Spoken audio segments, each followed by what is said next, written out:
So I'm curious, from your point of view, who is putting out the best comic book content right now? Is it the folks over at Boom Studios or is it Image Comics? In the comment section, let me know where you stand on who's putting out the best content right now. Reggie here, your friendly neighborhood bodybuilder and comic book collector, and I want to welcome you to another one of my live streams. This is a live stream that we do on Wednesday, almost for 50 weeks on Wednesday. Why? Because it is the best day of the week, that being New Comic Book Day. The show that you might be watching live right now or watching on YouTube is also available to you on your favorite podcasting platform. And it doesn't matter which podcasting platform you are talking about. If you search Reggie Collects there, you can find me and you can actually take some Reggie on the go. I want to give a huge shout out to those people that show up for the live stream because that is honestly where the magic happens. We have a good time as we talk about some news and current events in the world of comics and collectibles. And I can tell you for a fact that there is a lot of crazy stuff that is happening, and we are going to get to some of the craziness today. And we are actually going to have a guest on the show to spend a little time helping me to make sense of some things that are happening out there. As a reminder, if you are in the North Carolina area, we are going to be doing Garage Con on November 20th. This is an annual event that I do at my house, wherever that house happens to be, in which I basically have a con in my garage, hence the name Garage Con, copyright pending. So if you are in the area, definitely want to encourage you guys to come by. There is some additional details on regiecollects.com, specifically on the Garage Con page of regiecollects.com. If you click the window or the drop down that has some what's the address, there is actually a registration link for you where you can key in all kinds of information and actually get yourself registered. I will tell you, leading up to Garage Con, we are going to be revealing some news. For the last 5 months or so, myself and a few partners have actually been working on a secret project. We are going to reveal that project, and ultimately that project is going to be rolled out at Garage Con. So I'm excited about it. I'm hoping that we are building some excitement out there in the community. And I will tell you that there is a lot of information to come.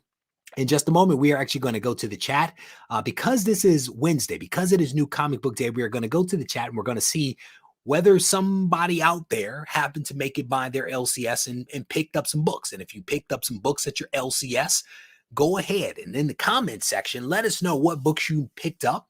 And if you read something today that was really awesome that you think that we should put on the top of our stacks, let us know that as well, because the recommendations actually go a long way. Just the other day, Mark Andrews, my Canadian brother, recommended a comic called Out to me. It was a vampire story from, I believe it was AWA. I read it and I thoroughly enjoyed it.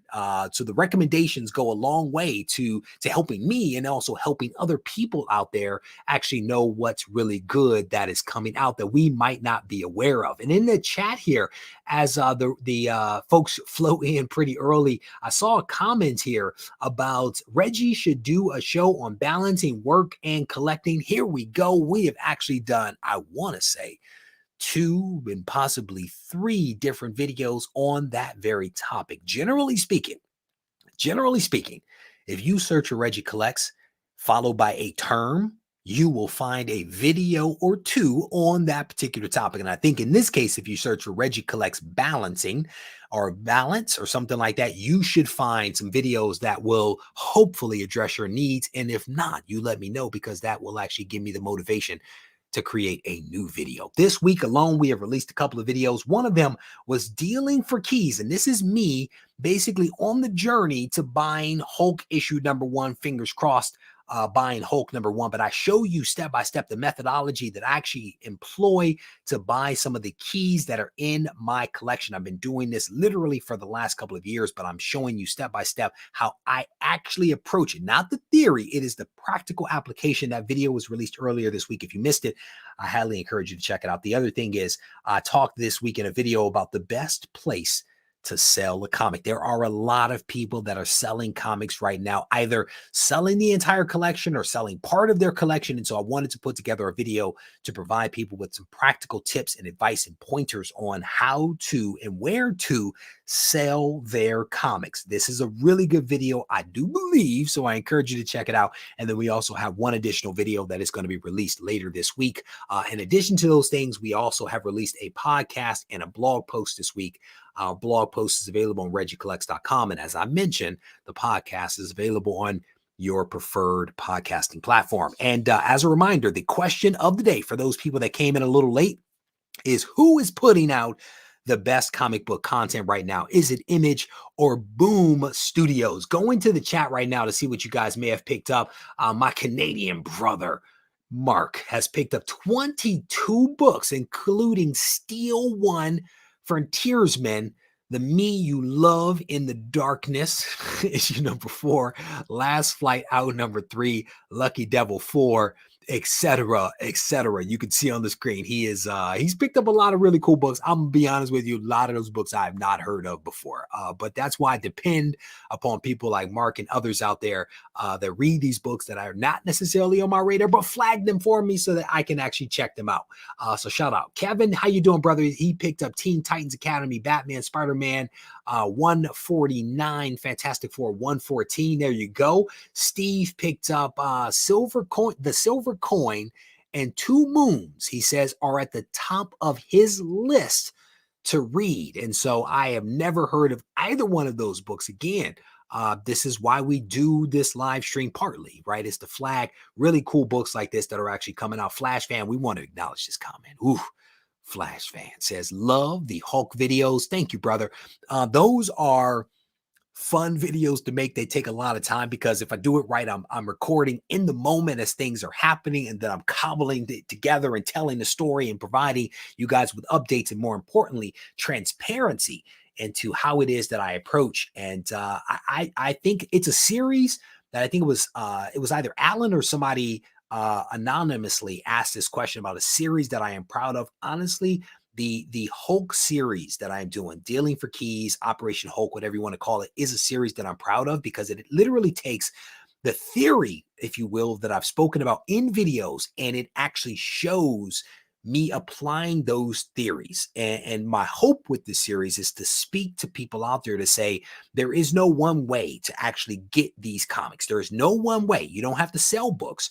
You can earn money. You can save money. You can sell books. You can do this. You can create content to put yourself in a position to make the hobby work for itself. And using those funds, you can actually buy some really amazing books that will allow you to have an amazing collection. That is what that series is all about. And as I read the comments that people leave on that series, I honestly am invigorated every time that I do it. Into the Oblivion also agrees with Flash Fan. I like these type of comments. I'm gonna just go ahead and say that. Hydra Collectibles, our brother from across the pond. It is good to see you, my friends. Ken picked up ASM 76, the Gleason cover, Black Knight 1 from 1990, Black Knight from 1968. That's what's up. What is that? I'm reading through Image. Says Steve White, Image hands down the up and coming, with Boom a close second behind, is what Steve is declaring. Brouhaha's in the house. It's good to see you, my friend. Scrolling through the comments, intro into Oblivion, it says Boom is on the come up. Image definitely has some competition. That's what's up. Scrolling through I'm gonna go ahead and just say that these two are the comments that I enjoy. The comment reads, gotta say, Reggie, you are the greatest of all time on the YouTube for all time. That is how I read that comment. Hydra says, I picked up a couple of Spider-Man upgrades this week. Duplicates, yes, but much better than what I had. That's what's up. Congratulations to you, my brother. This guy is doing it way big. He's doing it way big across the pond. It is not easy to be a collector in another country, so shout out to him. Mendoza picked up Secret Wars issue number 3, The Newsstand. That's what's up. Shout out to you. It's good to see you. There you go. There you go. That is why the series actually goes down. Shout out to Just a Little Podcast, who sent me a wonderful message this morning. I may have seen this message around 6 o'clock as I was huffing and puffing on the stationary bike. Just a Little Podcast was on his way to work and was sending me a message because I recently appeared on a podcast, and he was sending me a note to say how much he was enjoying the podcast, and he was trying to support those creators that are out there doing some really, really good work, putting together some awesome content. So shout out to you, brother. Scrolling through some of the comments here and seeing what else people are talking about. Putting all my comic wheeling and dealing towards Flash 105. It shall be mine. Flash Phantom, I'll be honest with you, brother. I believe it too. I believe it. You know, there are a lot of people out there, man, that will defeat themselves even before they start. And they will say, I will never have that book. I will never get that book. It will never happen. They are correct. They are correct that it will happen. I tell people all the time, I'm too stupid to believe that something is not possible. And I say that because I honestly try to just take my best shot on goal. I try to come up with a plan, and I try to put my head down, and I try to work towards it with the belief that some magic will get made, because you never know. You never know. But if you just throw your hands up and say it's not going to happen, then you're right. It is absolutely never going to happen for you, and justifiably so. We have spoken about that before. Horror is indeed on the rise. There has definitely been some a resurgence of horror comics as of late. So it's interesting to see this happening. In fact, I've been doing a little bit of some consulting, if you will, for someone that is trying to put together a horror comic.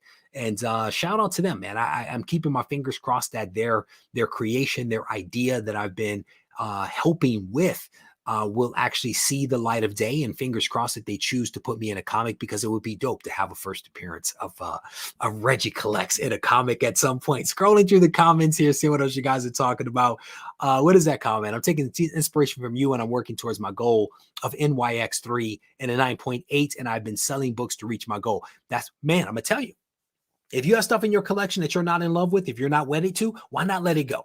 If you can work some extra. I spoke to somebody earlier today. They were like, yeah, I do Uber Eats. I do Uber Eats to earn some extra money to contribute to me buying comics. Salute to that person. Do what I spoke to somebody else that was like, you know what?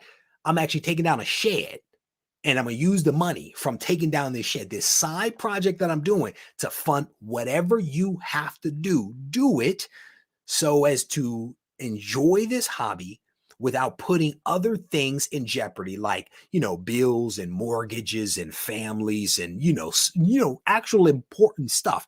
Work some extra hours, stay up late, wake up early, grind and hustle to make the magic happen, because it is possible. It is possible. Scrolling through, IN says, hey, Regie, hot comic 8.5 second print versus less hot comic 9.8 first print. How do you perceive the value? I perceive the value based upon what is actually seen in the pricing guide. I look at the value of what is in the pricing guide, and then I ask myself, which one of these books is actually the book that I want? Which book is actually meaningful to me? Which book is the one that I actually care about? And it's not so much the grade, so much as it is what fits best in my budget, and also with the goals that I have for my collection. And it doesn't really matter the grade or whether it's a second print or a first print. It really comes down to, what is the goal? What is your goal? What are you trying to accomplish? And depending upon what you're trying to accomplish, and you look at your financial resources, you evaluate those two books after looking up the values in the price guide, and you kind of decide which is the one that makes the most sense for me. And maybe it's a prioritization exercise, and it's not because a lot of people are like, well, this or that. Well, why not both? Why not get both? Why not prioritize one over the other, but get both? If both are important to you, if both are on the table and both actually fit the goal, just get both. Hulk 181 and versus 180, get both. Just super simple. Work hard, get both, and call it a day. And then you don't have to be part of that whole what's the first print thing or whatever that other thing. Scrolling through some of the comments here. Regie, Regie, need to start flipping NFTs. That's how I got my Wolverine Grail. I'm not ready for that. I only own a handful of NFTs, and I have enough sources of revenue to generate what I need to generate to make magic happen. And so I don't want to sell the NFTs, because I want to see where they go. I'm a big fan of, to your point here, of selling things that I don't need to buy something that I really want. But I don't want to sell something that I want, or something that I have that I want, to get something else, or to sell something that I want and that I have to get something or to sell it when I don't have my eyes set on something else. You know what I'm saying? So everybody knows out there that I have my sights set on Hulk #1, and I have lined that up. I am making magic happen to make that happen, but I'm also not selling books that I really want in my collection in order to reach that goal. I'm selling other things that don't necessarily matter to me. Like there was somebody in the chat right now that I'm about to sell them a few books that they actually need to complete some runs that they've been trying to complete. That's a win for everybody. I'm selling books that are doubles and triples for me, and I'm selling it to somebody that really needs these books to complete their run. That is a huge win. With that said, we are going to make a transition and we are going to talk about some news that is happening out there. And as you guys know, when we come together for Comics Today, we are going to have a good time, but we're also going to talk about some things that are happening in the world of collectibles. And that is what we're going to do right now. And it's the bulk of what we talk about here moving forward that will be available in the podcast. Some of what I just did a few seconds ago, probably my brother will cut out, even though it is good stuff. And Rizal, I know that you're listening to me, but we are going to make a transition and we are going to talk a little bit about something that has transpired over the last few days. I think this news actually broke yesterday. And once I give you guys a little bit of an overview, I'm actually going to invite our guest on, and then I'm going to ask the guest a couple of questions to unpack some of what is actually happening.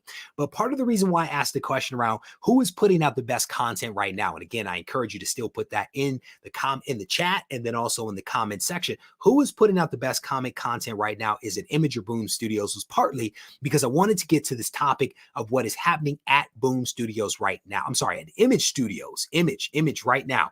It appears that a group of workers have come together at Image and they have formed a union. They have formed a union and they have some demands.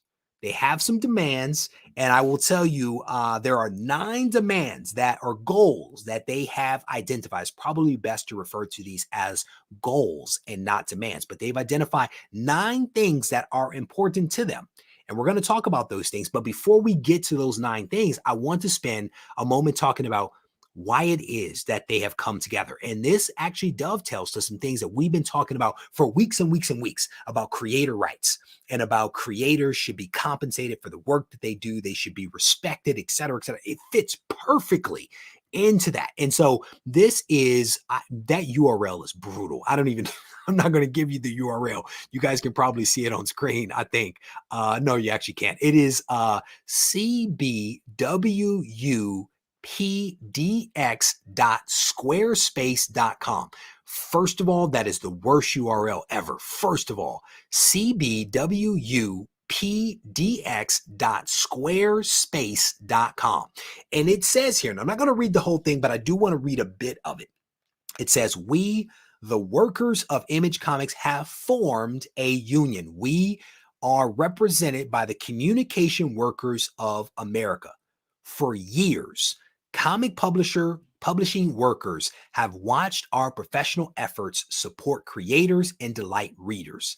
Sadly, we have also watched the same labor be taken for granted at best and exploited at worst. Keeping our heads above water was the new normal before the pandemic.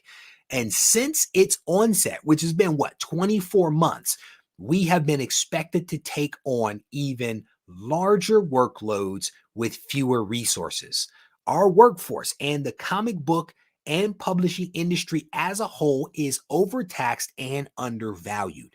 This is detrimental not only to general staff, but also to the creators we are paid to serve and the audiences they work in turn to entertain. Our labor is integral to the comic book industry. It requires specialized skill, dedication, and makes quality publishing possible. We love what we do, but loving what you do doesn't mean you can't or shouldn't ask for improvements in your working conditions. It is with this mind and with great hope for the future of Image Comics and the comic book industry itself that we announce our intent to form a union and request voluntary recognition. And so this thing goes on to kind of articulate what they think, what they believe. Our success is the creator's success. Our success is the reader's success. And then it's signed by a couple of people here. That's what, 3, 4, 5, 6, 7, 8, 9, 10. 10 people have essentially signed on to this thing. And I think it's actually a pretty interesting letter. And I will tell you, as you dig into some of the details of their goals, it is even more telling. And so to that point of exploring this and blowing this out and digging into it, I want to invite back to the show my buddy Chuck. Chuck, welcome. How are you doing? Doing great. How you doing, Reggie? I am doing well. So Chuck, you were behind the scenes there, brother. And I'm curious, as you read through this earlier today, and as you heard me read it again and kind of talk about it, what is your overall impression of these 10 people that have decided to form this union? Well, I think they see it as a necessary step to get more consistent working conditions. And you look at the things they're asking for, in terms of just consistency, job expectations, things that I think a lot of us take for granted. But I think because comics has tended to be at all levels much more of a work for hire, you're a fan, so you're willing to put up with anything because you get to write Batman now, and and your 7-year-old self is so happy you're working on Batman that you're not reading the contract very closely. That they're making some very specific requests. What strikes me as interesting though is we're not seeing the writers and the artists and the inkers, at least as far as I can tell. These just seem to be the full-time staff members that we're talking about here, and not the people that most of us think about when we think about comics creation. That's well said, because as I looked at the list of names, I'm like, I don't know who any of these people are. I'm like who are they? And I think the way that I think about it is that they are the people behind the people that we all know, right? They're the people that make the magic happen, but don't necessarily create it. And their names probably aren't in like the really dope text on the front of the comic, right? Or on the splash page. These are the people behind the scenes. Is that your read of this as well? Yeah, that it seems to me this is the full-time professional staff, as opposed to the creators who are brought in to work on Invincible or Spawn or whatever book we're talking about here. These are the people who are going to be there day in and day out, making sure they get produced, making sure they get printed, making sure they get shipped. Doing all those very important jobs that we don't want to think about. Probably doing some proofreading. I mean, it's like, I hope so. It's right. It's not that glorious, sexy stuff. It's that stuff that you're like, I don't really want to do that because that doesn't sound like fun, right? But as you read through that, and I don't want to necessarily get to the goals yet, but as you read through this, did you have a mental picture form in your mind of Image? And what was that mental picture that formed in your mind? Well, in my mind, I see this almost as Image leveling up and being a real company now. And part of that, and I will say, is my age, and I think a lot of us here will cite that a lot of us still have this sort of image of Image as 8 or 9 guys hanging around, with the bean bags and the drawing tables and everything, and calling up their buddies and saying, "Hey, I got a book. Are you interested in doing a book?" Kind of like they did back in the Wildstorm and other eras, as we've heard people talk, where now you're talking about a full-blown publishing company with the issues that a company has, as opposed to the 7 rebels who told Marvel to just pound sand. So yeah, exactly. Now I'm gonna be honest with you. That was a very diplomatic response. That was like a Doug response. I'm seriously impressed by that response. I'm gonna be honest. My mental picture of Image was that this place has been chaos. It has been chaos up until this point, because when you look at their demands, when you look at their goals, you're like, how are you surviving and not doing to your point, the things that we take for granted every single day as working professionals. It's really astounding. Go ahead. Yeah, but you know, all of us here have worked in environments which appear to be successful on the front, and yet when you start looking behind the doors and you start peeling back some of the layers of the onion, you find they don't smell very good, and they're not, and there's a lot of rot there that talented people are able to cover up because they're talented people, and you know, and I know you and I have talked about work situations in the past, and there's a lot of stinky stuff out there. Yeah, there's a lot of stuff that we don't talk about publicly. No, because you're not supposed to. But go ahead. I keep cutting you off. Because we like getting paid. That's why. But you know, so it's not surprising that there's probably some stuff going on there that is not worker friendly, and that is, you know, probably, you know, could be considered toxic, and you know, and are concerning. But you know, I would also argue you see that in a lot of workplaces. So that doesn't necessarily make Image any different than Marvel or DC or any other place that any of us have worked. So now answer this. Do you think that it's fitting that these 10 people have decided to form a union given Image's origins as a company, to your point, that told Marvel and DC to go pound sand? Does this fit with that spirit of maybe rebellion? Well, yeah, I think it does. And I also think it talks about the corporate superstructure that's not around Image that you have around Marvel and Disney, where the Marvel and Disney people, the Marvel and DC, sorry, Marvel and Disney, Marvel and DC people, you know, that you've got that giant superstructure that makes it a little bit harder to say that, because they can say, you know what, that's okay. We can find somebody else to write Spider-Man.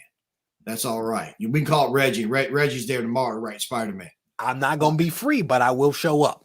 That's right. And, you know, where Image, it's a little different. And, you know, you read the story about it. They said that Jim Valento had tweeted some stuff about supporting the Amazon workers and trying to form a union. And that was their cue that they thought that, you know, Jim wouldn't fire them right away. You know, which is interesting. Let's see it. I'm curious to see if he's so supportive when it's in his house as opposed to at his neighbor's house. Yeah. And the reality is I've spoken about this before. Like, you know, I don't view Image as an independent company, but they are a company, right? They are what I'm assuming to be a profitable company as well. And so the question becomes, you know, are they going to make the investment to put the structure in place to kind of, well, one, are they going to engage these people in some kind of negotiation and discussion to make some improvements? Because I think that some of the things they're requesting, in my opinion, are no-brainers. Some of the things maybe not so much, but are they going to make the investment to put the infrastructure in place to make some of these things real? My hope is that they will. But I do want to transition to some of the goals that have been identified. And I think that there are 9 of these goals that have been identified. And I'm curious, as you looked at those goals, were there any no-brainers that jumped out for you? Were there any no-brainers where you're like, that makes perfect sense, they should absolutely be doing that one? Oh my God. A lot of these, quite frankly, fall under that category. You know, it was fascinating because I read this originally on the Bleeding Cool article and not on the website. And Bleeding Cool only listed the first 7. Yeah.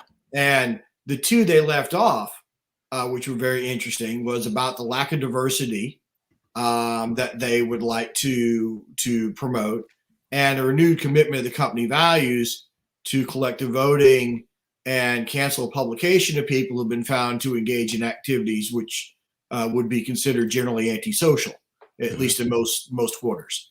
And so, you know, to me, especially those last 2 in this day and age, shouldn't even be in a well-run company, shouldn't be open for debate. Certainly number 9 shouldn't be.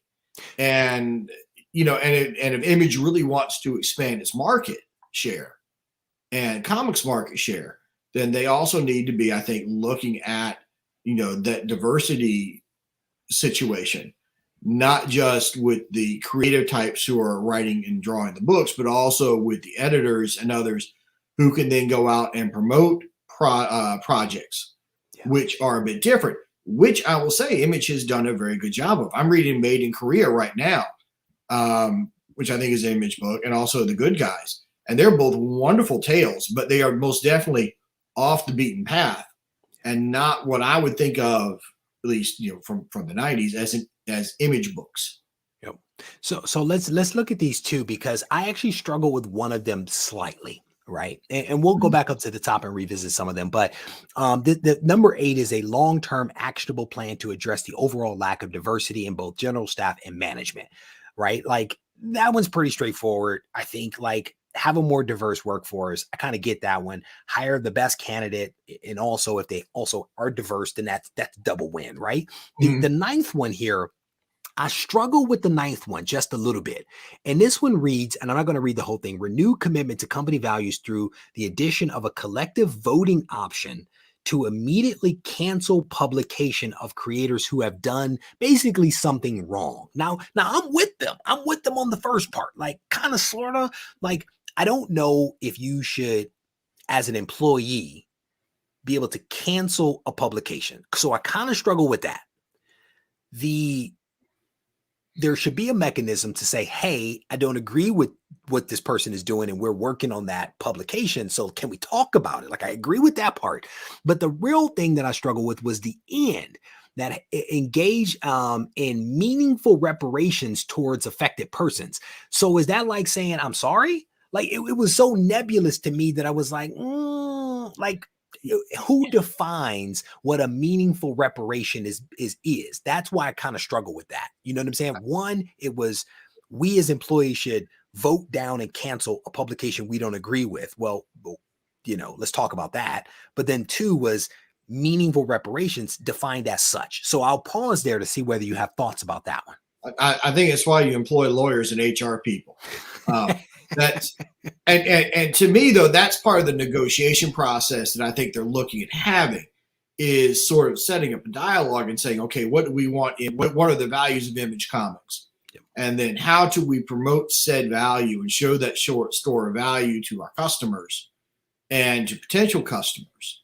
And so if we have someone who does something that's crazy or, reprehensible, maybe not necessarily exile them for all time. Instead, give them a chance to redeem themselves or give them a chance to make up, because it could be a one-time thing, or it could be a misunderstanding, or any number of things. Or it could be like that one guy that Marvel let go, where he had like a long history, right? Right. It wasn't once. I did it once, I messed up, hey, I'm sorry. Like, the dude had a long history. So it's like, if this is intended to start a dialogue, I'm good with that. If they're basically like, this is what we absolutely want. There's a lot of things my company does that I don't agree with, but I'm still like, yay, team. Yeah.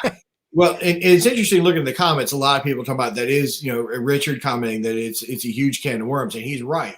That is a huge can of worms. Yeah. And again, that's when you bring in the HR and the lawyers and whatnot. And I think you also have that conversation with people when they sign the contract. When they come on board as a new employee. Right. You have that discussion with them right away. Kind of like we say in education, right? I can't toss you out of my classroom until you know what the rules are. Yeah. And, much the same thing there. If you had that discussion at the beginning and you say, okay, now, these are the things we expect as someone who's contracted with Image Comics. These are the behaviors we expect. Yeah. Yep. Then you've at least had that conversation at the beginning. And then if there's something that you don't necessarily agree with, here is the process to maybe have that grievance heard in the proper way, right? Like, to me, when I read this, I read like there is a general lack of structure and honestly, HR protocols, right? Like, there doesn't seem to be, like, right now we are going through our year-end wrap-up. Like, I have to send these invitations to my peers for them to evaluate me. I have to do a full evaluation of myself for the entire year. And then my boss does one of me. And then we sit down and we talk through what I did, what I didn't do, where my opportunities for growth are. It is like the most painful process ever, but I've been doing it for like 20 years at every company I've ever worked for. And they're all slightly different, but they're all designed to make sure that that I understand what's expected of me. The company has an opportunity to let me know and to give me room for improvement if I'm slacking, or to congratulate me and reward me for doing a good job with a wonderful merit increase. If my boss happens to be listening, shout out to him, hook a brother up. But I do want to glance at some of these other things that are on here, and I'm going to maybe get your impression of some of them. So, to foster a more competitive industry as a whole through salary and workload transparency. Again, that's like almost like a no-brainer. That is almost like a no-brainer. Transparency in salary. We have bands. I don't know what you guys have, but they tell us, here's your band for your industry, your experience, right? Your whatever, title you're at. Here's your band. Here's where you fall on that band. Fully transparent. Number 2, improve staff morale through annual staff and management reviews to assess performance, workload. That's like the price of entry, that is like the price of entry. And I'll read one more and then I'll get your impression here. The creation of a more transparent company culture through monthly all hands meetings. I'm going to tell you, all hands meetings can be the bane of my existence. I'm going to be completely honest with you. I've done so many of them. They are painful, but they're like, hey, I just want to know what's going on. That's how I read that. What are your thoughts? Do you have any thoughts on like the first 3 that we just ripped through there? Yeah, I'm with you. This all seems like stuff that, if you've got a trained manager or someone in charge, that they've already thought about these things.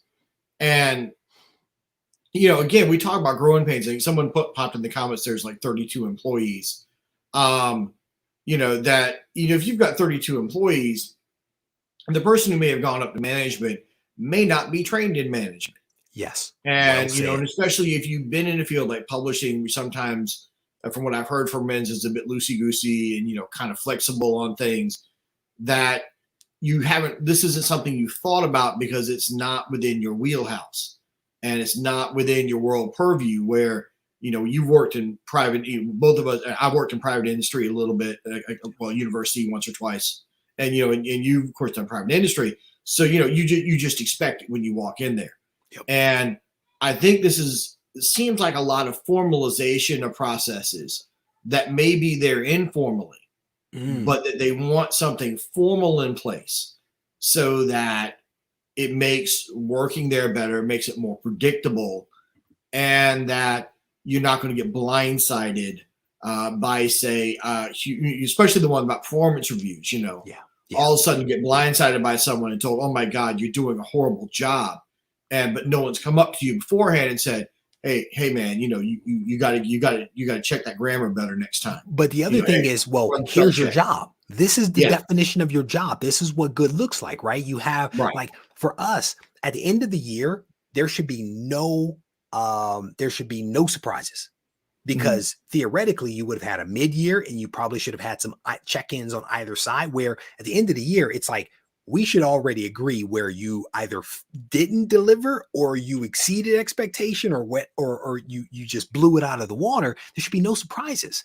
It shouldn't be at the end of the year, well, you didn't do what you were supposed to do back in Q1. Well, first of all, we should have talked about that in Q1, if not Q2, Exactly. So, and my hope is that it's what you just said, because what you just said is that maybe they have these processes, they're just informal. My immediate thing was there are no processes, right?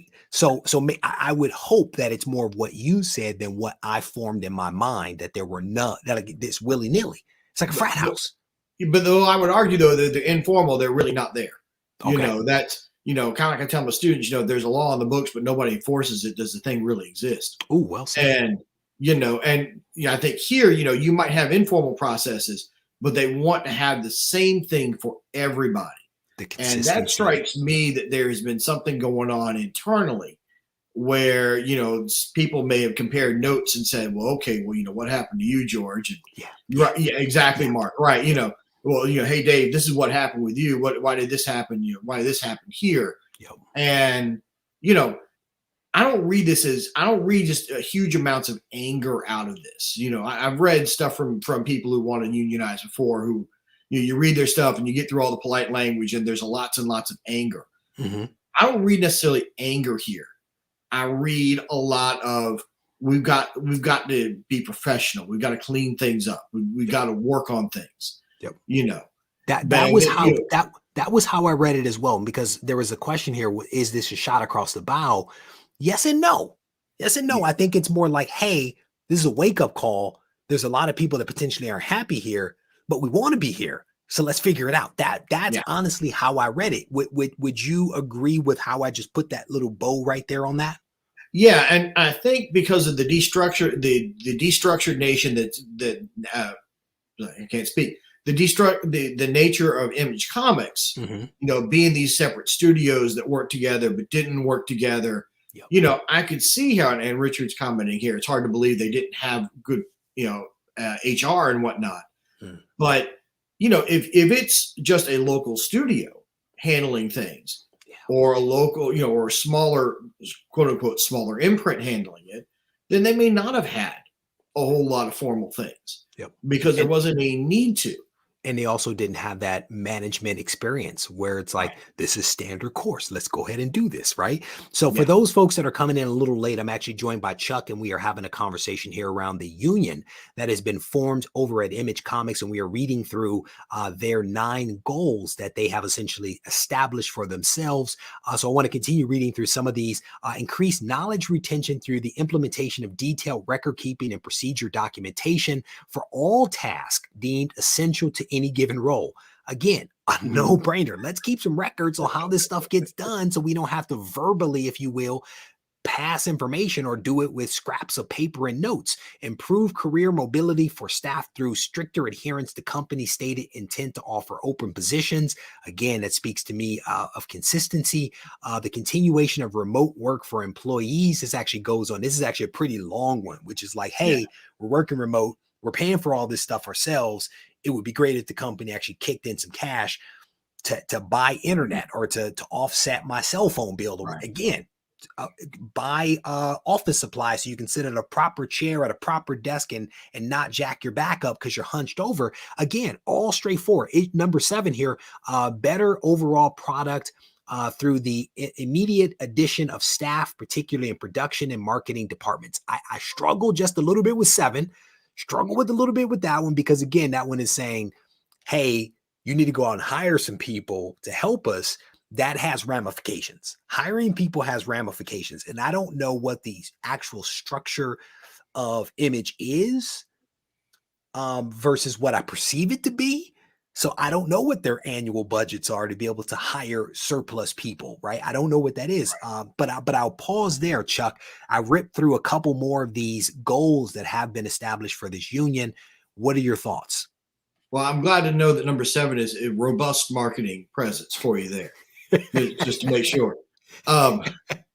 It's interesting going back up to number 4 because my wife is a records manager for the state of North Carolina. And, and she would tell you that documentation is essential. She works in records and everything. And that almost seems as much for me for onboarding new employees as it is for dealing with current ones. But then you onboard a new employee and you go, okay, well, you got George's job. But what did George do? Well, I don't know what George did. George made magic. Go make magic. George, I'm not sure George knew what he did. That's why he's not here anymore. But if you got it written down, then you can say, all right, well, he was tasked with this job and he was tasked with this job and he was tasked with this job. And then that bleeds into number 5, where you can kind of say, okay, now look, if you do well in George's job, maybe you can move up here, or maybe you have the opportunity to take on this responsibility. And, and doing all of those things, which, people are looking for as they look to a new career. So versus just grinding out the same job year after year after year, people want to see some progression. People want to get promoted. They want to take on increasing responsibilities. They want to develop and ultimately maybe do something else, make more money, or go on to do something else at a different company. But without, having some skills, without learning new skills, without being challenged, it makes it a little difficult, right? It's like almost like you get thrown into the deep end and you either swim or you drown, but choose your own fate. And I've actually worked at companies like that, and I've honestly hated it. They're awful, awful companies. But to your point, as we read these goals from the folks that are doing this union, it does not come across as being spiteful or hateful. It comes from a place of, I enjoy this place. Let's work together to make it an even better place. And the question becomes, what could Image do if they actually implemented some of these things? What could they do as a company if they had more structure? You know what I'm saying? Go ahead. Well, I think it's going to be a lot easier to hire good talent behind the scenes. And, doing all of those jobs, again, we talked about that we don't think about, that don't make all the credits. But if you have that process moving smoothly, then that makes it easier then for the writers and the artists and the inkers and everybody else, if all of those things are working better. And that just seems like, to me, it's very much building up the infrastructure of your company so that you're taking, they talk about, that people expect white gloves treatment and everything. If those are the standards you're setting for yourself, then you've got to make sure you've got all the parts in place to be able to produce the deliverables you're promising to people. Otherwise, they're going to look at you and go, well, okay, well, you're Marvel without Spider-Man. So here's a comment here. So 7 guys form a company to publish comics out of a garage, now are worth 300 million. Guess we better become a real company.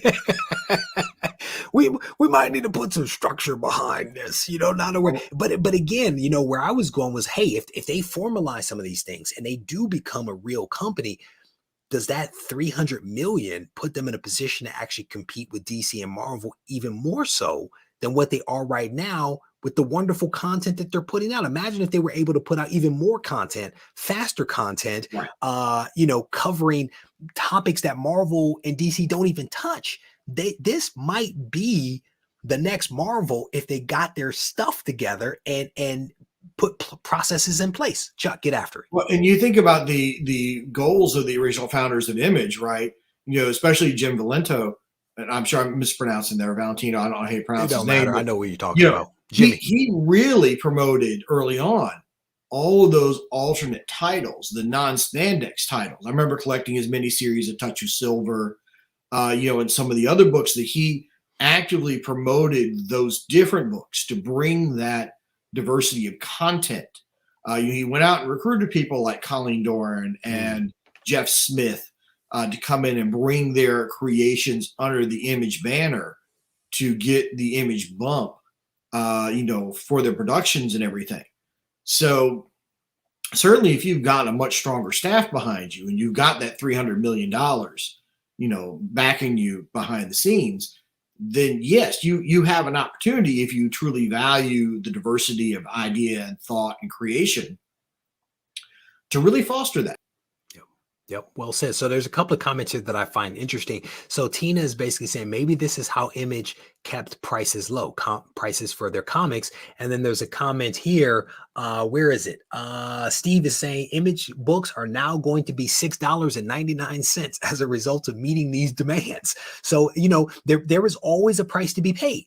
Good, fast, cheap, pick 2, right? There is always a price to pay. There is always an action or some kind of outcome as a result of an action that is actually taken. And I think Doug has a comment here. Doug, I think I'm a little behind on comments, so bear with me. He says, number 6 is tricky. I totally support continued work remote where possible, but for anyone who requests it might not be realistic or reasonable. And I agree with that. And again, maybe this is their, let's take a shot on goal. If they say yes, then it's a win. And if they say, well, maybe for these people, maybe that's actually what they want, right? Because not everybody can be remote. I mean, I'm 100% remote right now. And I'm going to tell you right now, it's wonderful. It's wonderful. I don't want to ever go back to an office. I get to wear joggers every day. It's great. So I respect their desire to take shot on goal. But Chuck, go ahead. You want to say something? I was going to say, when I was teaching remotely last year, the best part about it was the fact that I didn't have to be up at 5:30 in the morning to go to school. I'd get up at 7:30 and come down to my computer at 8 and I was all set. But, I think 6 is interesting. And again, that's where you're bringing the lawyers and the HR people and, they're going to sit down and they'll negotiate with the union and say, okay, we can do this for some people. And that's what a lot of this stuff is. I think it's going to come down to, again, what kind of discussions are they going to have internally to set their policies? And then are those policies going to be acceptable? That's a big thing. Yep.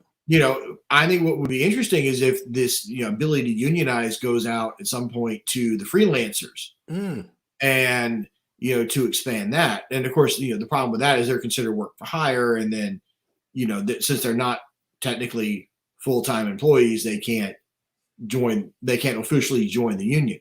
yep. But it would be interesting to see if they started pushing for more rights and more protections for the freelancers who are coming in, as opposed to just the people who are working for Image.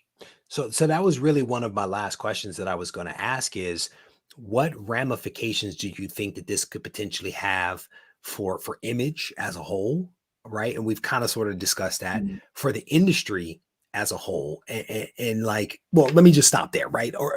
Well, technically, other publishers would be the industry, if you will. But like, what are your thoughts on like the ramifications of this? I think it'd be great if Image could expand some of those protections to the freelancers and to others if they're able to do these things. And I know they've been, certainly on the forefront of creator ownership of the characters and other things like that. But again, that will continue to make it a place where people want to go to work Mm, and people want to bring their new ideas and new creations. And you'll always find another generation of people who want to write, the best Rhino story that's ever been done for Spider-Man because they've had that perfect story since they were 6, and they can't wait to tell that. And there's nothing wrong with that. yeah. But then they eventually you see them kind of move on, and then they go, well, now I've got this creator-owned stuff I want to do, and I can see how much money they think Morbius and Eternals and others are going to make. If I can only make $80 million off of that, my fam, we're still going to be we're going to be all right. Yeah, yeah. We'll survive. I'll take 80 million any day. Just throwing it out there. I'll take that. Amen. But go ahead, check. I missed that. What'd you say? Amen. Oh, That's all amen. I'll say. Hey. Amen. So I want to thank you for coming on the show, brother, and helping me to talk a little bit through this union that has been formed at Image. I honestly do wish these folks success in making some magic happen here, because again, this is a continuation of things we've been talking about creators should be compensated, creators should have certain rights, they should be protected, they should share in the wealth, right? And I guess this extends to those people that are not the creators but are enablers of the creation. They too should have some opportunities, and they're not even saying, hey, I want to share profits. They didn't even go that far. They just said, hey, I want transparency. I want to know how much money I'm making versus this person. I want to have a staff meeting. I want to know what's expected of me from a job performance standpoint. Like these are basic fundamental things that they are asking for, and I hope that they get the ones that make sense, because there's a couple I'm like, a little questionable. But well, and just thinking back to some of those publishers that you've been bringing out, the 100K collection, who didn't survive. When you talk about people like Pacific and First and Comico and some of those, Texas. Right, exactly. A lot of the reasons these groups imploded, we can also throw in Tundra along with it, even though they were backed by Eastman and Laird. They didn't survive because they didn't have the business behind it. They didn't have, the business sense, and they weren't able to do all those things. And I think one of the amazing things about Image, as we're talking about it, Image has done a fantastic job surviving for 30 years. I mean, when so many others haven't. Right. And with the amount of turnover they've had in terms of talent, and the fact that a lot of the founders, like Jim Lee's now working for the competition. I mean, or is bought into the competition. And the fact that Image is still here and is still relevant where others like Valiant are not, is a real testimony to them. And I think, again, you can kind of feel this from the staffers saying, look at what we've accomplished now. Yeah. Think about where we can go next. If we make a couple of changes and do some basic stuff that is fundamental to many other companies and industries out there, the sky is the limit. Maybe they will be number 2 or number 1, honestly, because they're doing some really good stuff. So Chuck, as I let you go here, brother, where can people get a hold of you on the social medias? Well, I'm on Instagram at Chuck Hensey, and look forward to seeing you there. So Chuck will also be at GarageCon. I will. Come November 20th. It'll be the first time of us meeting, so I'm actually looking forward to that. So between here and now, or here and then, I'm confident that I'm going to speak to you like every day. So if there's anything you need, brother, don't hesitate to reach out. Okay. All right. Y'all take care. All right. Chuck did a fantastic job helping me to kind of work through some of those things. So I definitely want to say thanks to him. As I make a little bit of a transition here, I want to talk about some other news. I want to talk about some other news that has dropped. Doug over there, we lost it. Doug giving a little shout out. Great job, Chuck. See you at GarageCon. Thank you very much. You know, I am very, very fortunate to have some really awesome guests that I speak to honestly on a regular basis, right? I never tell them what to say, but I reach out to them. I'm like, hey, here's what I want to talk about. Here's an article, read it. Let's have a little bit of an exchange as to what I might ask, right? I kind of frame it up just a little bit, but I never like tell them what to say. They show up. My guests show up and they deliver, and I am very thankful for every one of the guests that come on because they represent themselves incredibly well. But I want to talk about a company that is sponsoring our secret project, the secret project that I've been working on for 5 months. They made some news today. They made some news, and I am extremely impressed and proud of what they've done.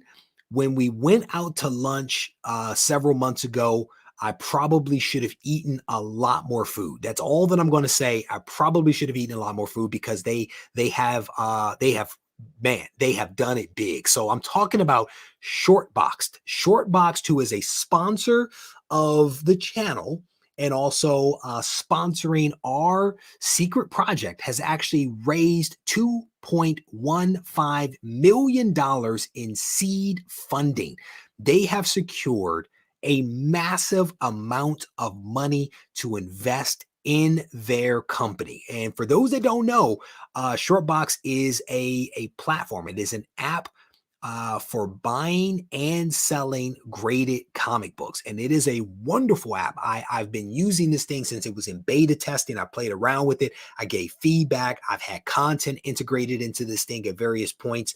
And like I said, we've partnered up to do a few different projects. They have raised $2.15 million. And this actually comes from Gene, the CEO and co-founder of Shortbox, making this announcement in email that he was sent out. He says, at a high level, it means that Shortbox, is investing heavily in hiring, building tons of new features, and connecting with our community on a deeper level. From our humble beginnings, shout out to our earliest supporters, of which I am one. Our goal has always been to build the best platform for buying and selling comics, and that focus hasn't diminished. On the contrary, we have even more conviction now in our ability to usher this industry forward which has antiquated platforms and services which have been plaguing the industry or this industry for years. So it is a really fantastic announcement that they've made.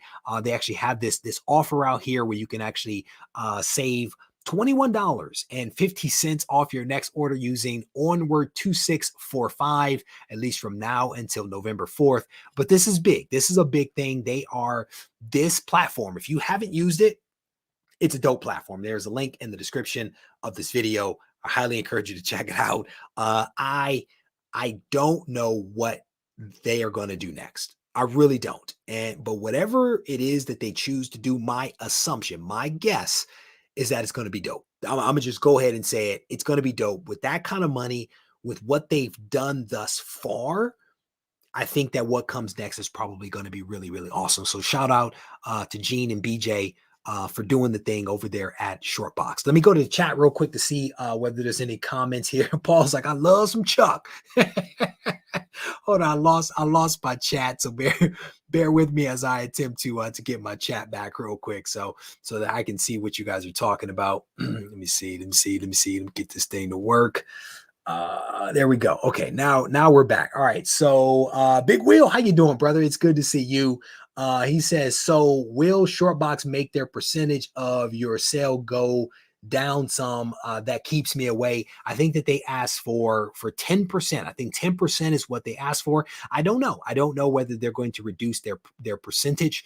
But I do know, and this is just me talking, I do know that one of the advantages to working with them is that they actually will promote your comics across social media and their various platforms to raise awareness of the books that they actually have on their platform.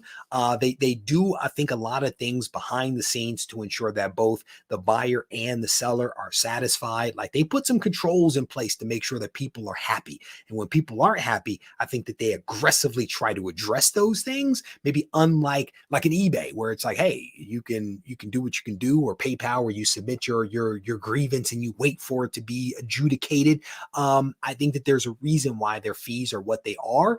But I would definitely encourage you to reach out to those folks at SureBox to have that conversation, because I honestly don't know. I really don't know.